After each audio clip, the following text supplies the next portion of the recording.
Hi, my name is Paul Rogers. I'm the head of digital media at AS Roma, the Italian football club. If you were here in 2014, I think it was November, then you may remember me. I spoke about thinking local, acting global for Liverpool Football Club, where I'd worked for 14 years.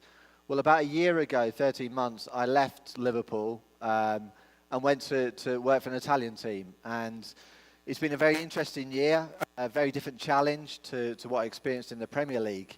But what I'm going to do today, rather than just talk about what we did and maybe some of our achievements, I'm actually going to try and talk about what we learned, because I think that will actually be more helpful and may resonate a bit more with people in this room, because I think most of us all face similar types of challenges.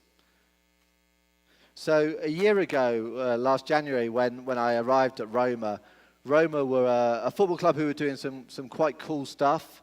Digitally, they were doing stuff with the manager wearing Google Glass.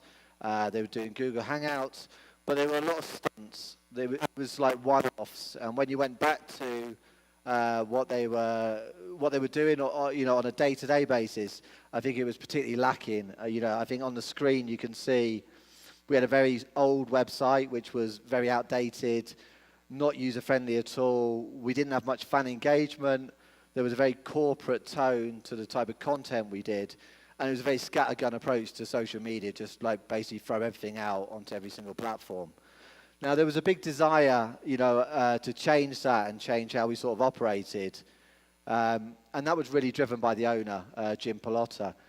He's a visionary. He's also very supportive of doing things differently. He doesn't just sort of expect us to do it. He demands us to look at things differently and challenge ourselves. And I think I pulled out this quote because it almost acts like a mission statement for what we wanted to do. And I highlighted the word platform because, as you'll see, in what I talk about today, that's how he sort of sees it. So the first thing we sort of learn, I think, is that content alone is no longer king. I think fans are. It used to be a case that a football club or a sports team could just put out content and that was good enough. And now I think the choice that fans have and what they demand from sports teams and from their content is far greater than we've ever seen before. It used to be a case that if what you delivered as a club or a sports team wasn't that great, you could probably rest assured that, well, what could a fan do? They weren't going to go and support a different team because they had a better website or a better Facebook account. But now I think the competition is far bigger.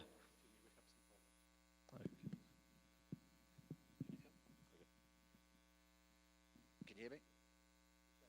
Okay.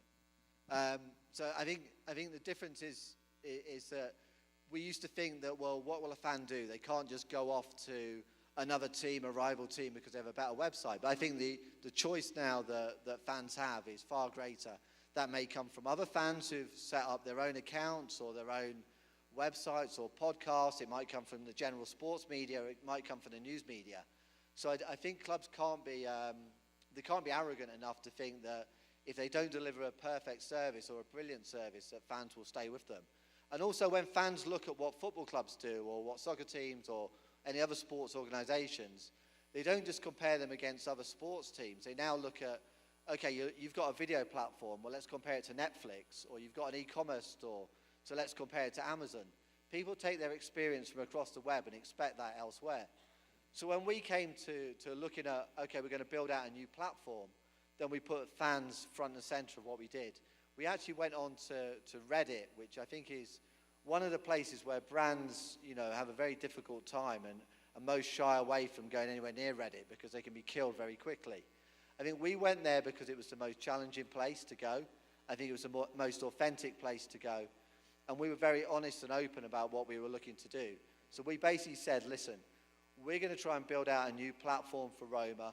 We want your help. If you can help us, that would be great. If you don't want to help us, then that's fine. We understand that as well. We understood that we were going into someone else's territory. And I think that's a different approach to the sort of focus group approach that most football clubs and most sports teams and most people about to build a new website look at.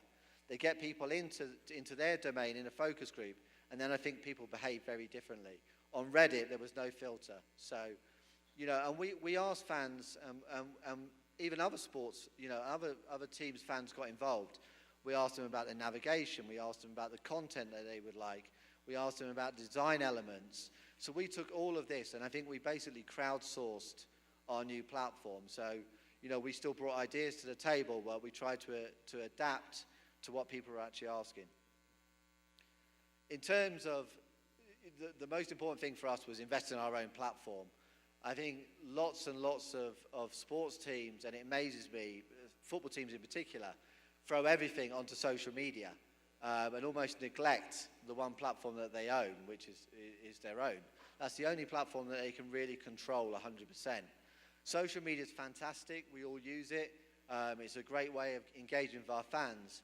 But I think someone says a longer time ago that it's very dangerous to build your house on someone else's property, and I think that still rings true.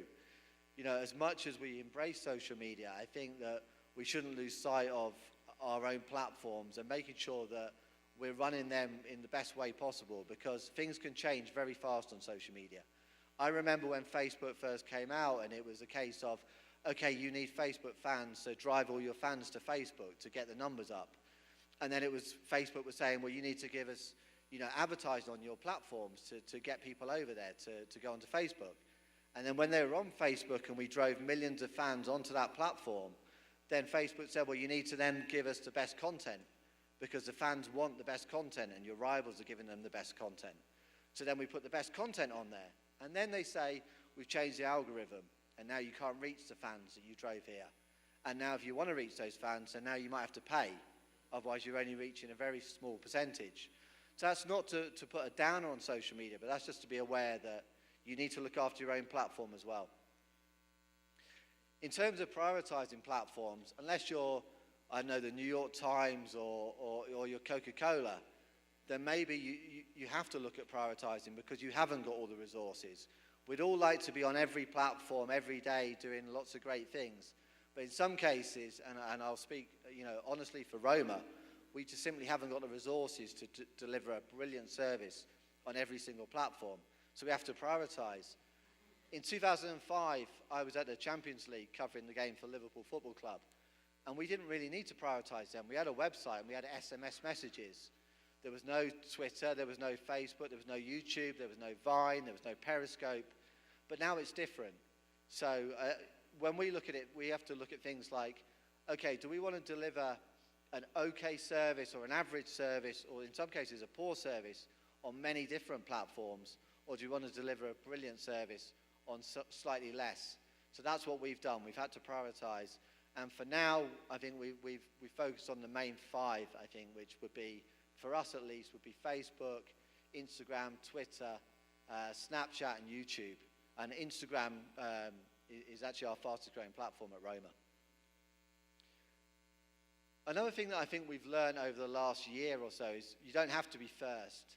I think when social media first came about, and I was at Liverpool, it was like a novelty in some cases. Like, social media wasn't set up for brands or clubs. It was set up for people. So it was always a challenge. Let's go and do Twitter. Let's go and do Pinterest. Let's be the first football club on Instagram. And we did many of those things, and they were great. I think, but now we sort of look at it a bit more differently, and we say, instead of, in the past it was like, why not? Now we look at it as like, why should we do this new platform? So we have to evaluate every new platform that comes up. We have to be flexible, some that we will go on, but do we have to be first in there? Is it always the case that being first is the best thing? Because we see new platforms rise every day, and then some make it, some don't. Peach is a very good example. The Peach app came out, I think it was a couple of months ago, and I looked at it and thought, this is quite interesting. It was being used by a lot of young people, and on the Friday, I think it was #1 on the Apple iTunes apps. And then lots of brands sort of jumped on it. Roma didn't. We decided, look, we'd leave it, we'd see how it worked out. But what happened was, brands did try and get on there first, and then they were all over it before it even had a chance to grow. And by Monday, I think it was almost dead. I think lots of users, they're not sitting there saying, oh, I wish my brand was on it. They were just seeing the brands coming onto it, piling onto it with corporate messages, and it sort of moved away, and it sort of almost died. So I think now we try and look at things like, has this new platform got longevity? Is it offering something new? You know, what value will we get from going on it?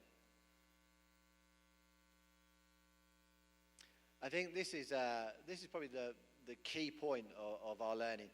You know, and I think everyone's witnessed this now. If you go to a football match, you go to a festival, you go to a music concert, people aren't just there as passive consumers. They're there filming it, they're there photographing it.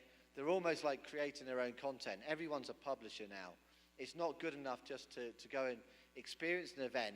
It's almost like you can't, the event doesn't exist unless you've actually captured it. You see people filming stuff to preserve it before they've even sort of experienced it themselves, which I think is slightly sad, but now we live in a world where people are just creating their own content. And the reason they probably do that is because they don't see the content that they want out there. So what they want is authentic, they want it real, and if you don't deliver it, then they'll just publish it themselves.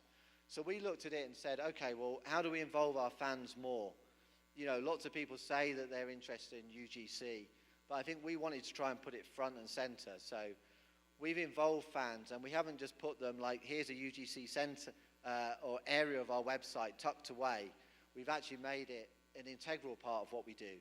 So we've got graphic design, some of our logos that we use are on the website, being created by fans. We've actually got an advertising campaign for our season tickets that was actually created as part of a fan competition. We have art, we have photography, we have columnists, and what we try and do is involve them. And that's where we use Reddit in a good way and lots of forums to try and bring those fans in.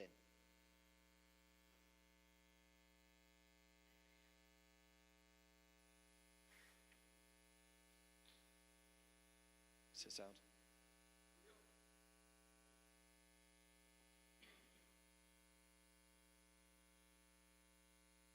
I think we've lost audio here. So I'll take it back.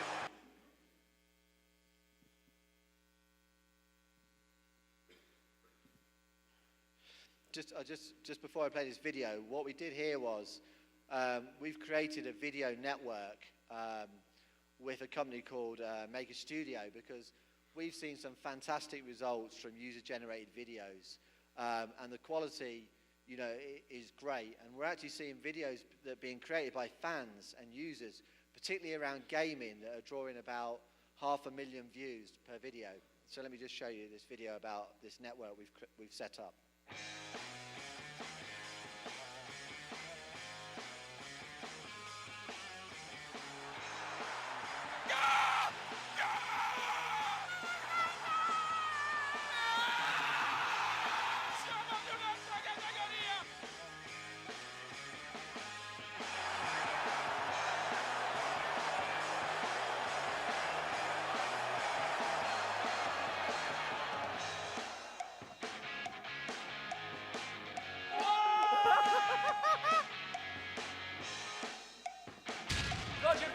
Jorginho!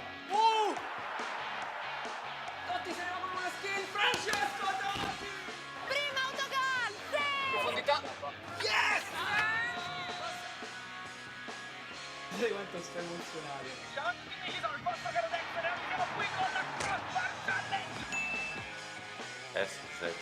Sì, parla.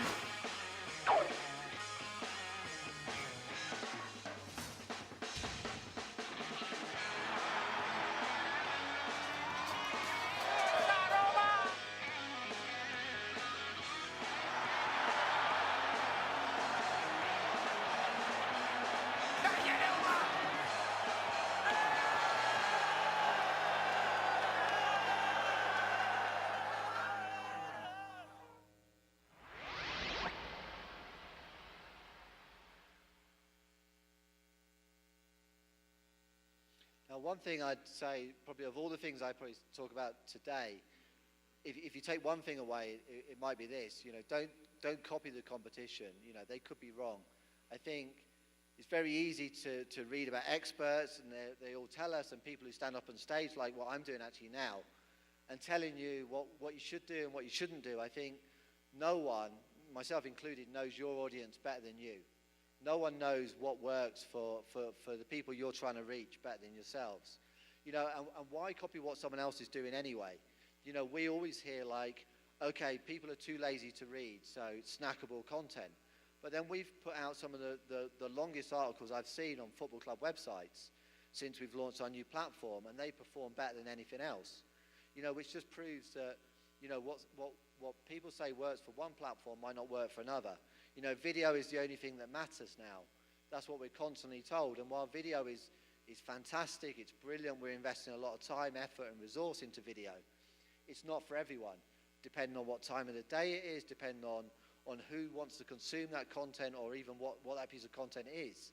You know, if people are at work, you know, we're also looking at different countries around the world where video streaming on mobiles is not fantastic. So, you know, don't put all your eggs into one basket is how I'd look at it. And then I think Snapchat's a good one as well. Like, people, I think, at work at football teams, they look at what another club's doing on Snapchat. So they'll say, okay, this is what Spurs are doing, or this is what Barcelona are doing, this is what Liverpool are doing, this is what Roma are doing. And then people just copy each other. But maybe we're looking in the wrong place, because all of these football clubs and the people running these accounts are all quite similar type people. Maybe we should be going to the kids. You know, I've got a 12-year-old daughter, and she'll go through our Snapchat account and she'll do it for other things and say, this is all wrong, this isn't how we use Snapchat. You know, and maybe that's a target audience. We also have very young players playing for our academy team at Roma, and they're not interested in Twitter, they're not interested in Facebook, but they are interested in Instagram, they are interested in Snapchat, and how they use it and how they tell us that we should be using it is actually probably a better way for us to learn. I think localization is something I've spoken about for a long time, particularly when it came to social media. I think what we're looking at is probably the stuff through data that we're getting from Google Analytics and from other stuff that we're looking at on the new website, is how can we use this data to help us gauge what people actually want. And I think we're looking at it now and saying that there's two different types of content that people want. So particularly with Roma, as what I'm looking at now, the English language site is delivering much better performance on different types of articles, lots of lists, lots of BuzzFeed style articles, whereas what we're seeing on the Italian language site, it's a lot more local humor, it's a lot more hard news, and it's a lot more quotes from players. So we're trying to gauge that one website doesn't have to be exactly the same as the other website, and where we position content can change depending on what language you're trying to deliver it in. Email can still be more effective than social media. I think people think social media is sexy, it's cool, which means that email must be old-fashioned and boring. But when it comes to selling, converting, e-commerce, all of those things, email is performing far better for us still. It's almost like we can build the audience, we can build the engagement, we can almost tee up a sale using social media. But to close these, to have a high conversion rate, we're definitely seeing email is working better for us. And then I think this sort of underpins everything we sort of do. Identify the problems that we think we can try and solve. You know, when we looked to launch a new platform, it was like, what's the problem we're trying to fix? Because if we're not trying to fix a problem or make the experience better, then what are we actually doing? So one of the things that we found was people wanted content about Rome. They didn't want just a football team. If they were going to travel all the way over to Rome, which is a fantastic city, and watch a match, they also wanted to know what else they could do, whether that was drinking, eating, where to stay, other things they could do. So we've tried to incorporate some travel stuff. They also wanted a hub for different stuff that was going on, because we've got all these different stuff going on social media, but they wanted it in one place as well. That's not to say they won't consume it on Twitter or Facebook, but they can't see everything all the time. So can it be a hub? Can it be more feed-like? Can it be like a nearer experience to how to use social media?